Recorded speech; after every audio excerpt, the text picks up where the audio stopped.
Assalamualaikum warahmatullahi wabarakatuh. Perkenalkan, saya Sultan Effendi Julian dari kelas Petrologi A, kelompok praktikum 2. Kali ini saya akan menjelaskan tentang laporan praktikum petrologi acara 7, yaitu tentang batuan sedimen klastik.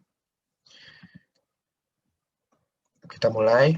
Untuk sampel yang pertama, warnanya adalah abu-abu kecoklatan.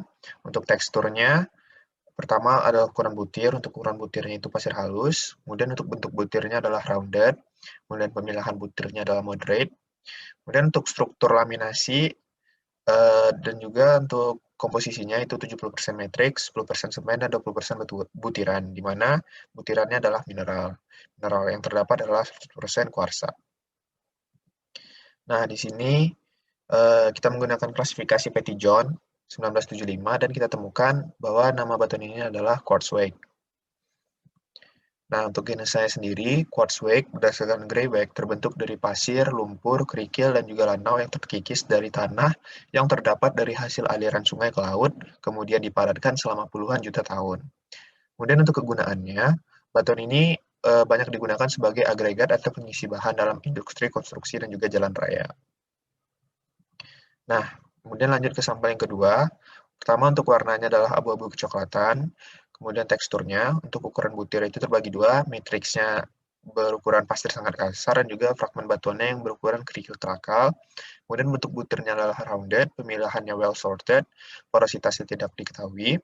Kemudian strukturnya adalah masif. Kemudian persentasenya untuk matriksnya 85%, semennya 5%, dan butirannya 10%, di mana butirannya adalah fragmen batuan.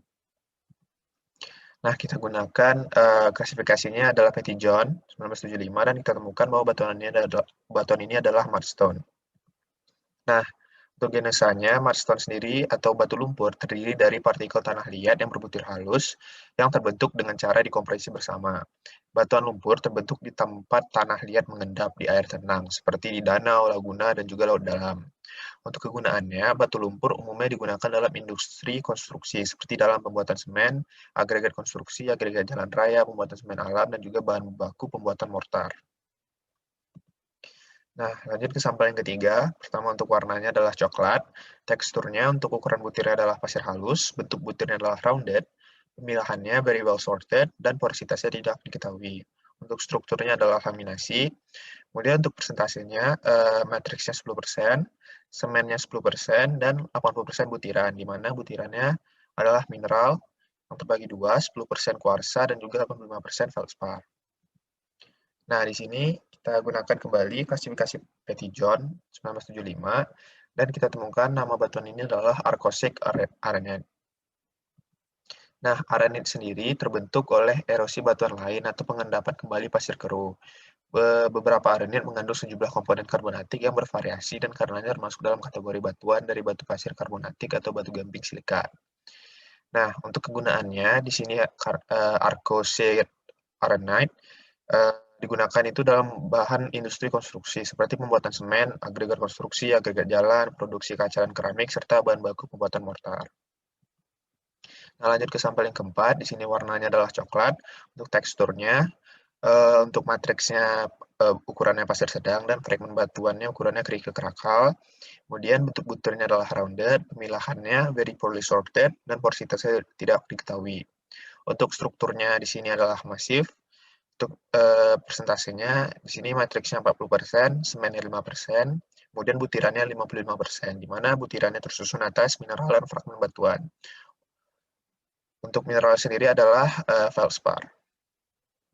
Nah, di sini kita gunakan klasifikasinya dari Raymond 2006, matriksnya gravelly, to sandy, kemudian class shape-nya rounded, class composition-nya calcareous, dan kita temukan namanya adalah calcirudite conglomerate.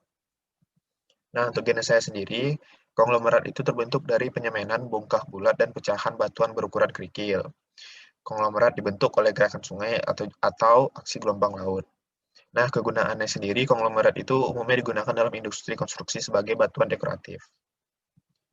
Nah, kemudian untuk sampel yang kelima, di sini warnanya adalah abu-abu kehijauan. Untuk teksturnya, ukuran butirnya pasir sangat halus, bentuk butirnya very rounded, pemilahannya very well sorted, porositasnya tidak diketahui. Untuk strukturnya adalah masif. Untuk persentase komposisinya ada matriks 95% dan butirannya 5%, di mana butirannya adalah mineral kuarsa. Nah, di sini kita pakai klasifikasi Petty Jones 1975 dan kita temukan bahwa batuan ini adalah mudstone. Nah, untuk Genesa sendiri, sama seperti sampel yang kedua, mudstone atau batu lumpur terdiri dari partikel tanah liat berbutir halus yang terbentuk dengan cara dikompresi bersama, dan kegunaannya, batuan lumpur atau mudstone itu digunakan dalam industri konstruksi. Nah, ini adalah daftar pustaka yang saya pakai dalam mengerjakan laporan praktikum kali ini. Sekian dari saya akhiri. Wassalamualaikum warahmatullahi wabarakatuh.